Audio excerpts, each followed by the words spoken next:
Fertilizer production is essential to our Canadian farmers. Over 118,000 people are directly or indirectly employed by the industry. But this Liberal government's industrial carbon tax puts producers at a global disadvantage, burdening them with up to $1.3 billion in carbon costs by 2030.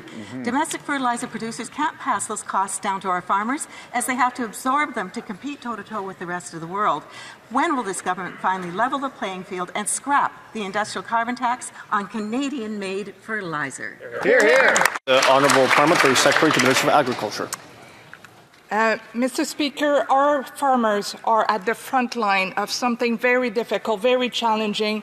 They are fighting against tariff, the disruption of trade, and they're also about extreme weather events.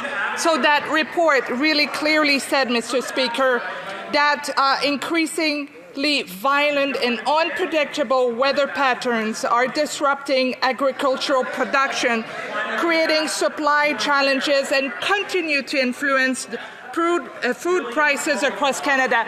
So, Mr. Speaker, the solution is to stand by with our farmers. Honourable Member for Yorkton Melville. If only fertilizers' challenges ended with the industrial carbon tax. To add to that billion-dollar burden, this government's mandatory bulk fertilizer label changes will cost the industry over $120 million.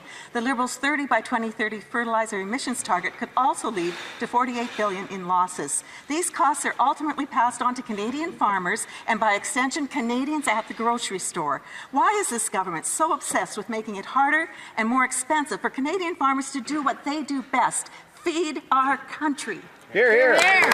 Parliamentary Secretary to the Minister of Agriculture. Mr. Speaker, I fully understand how fertilizer use is very important for a producer across country and to supply the world with really healthy food. So we're working on with the farmer, with the industry, to find solution to a fertilizer made in Canada, Mr. Speaker, because in Canada we grow the best food in the world, and we'll continue to work with our farmers to ensure their long-term competitiveness and help protect the environment.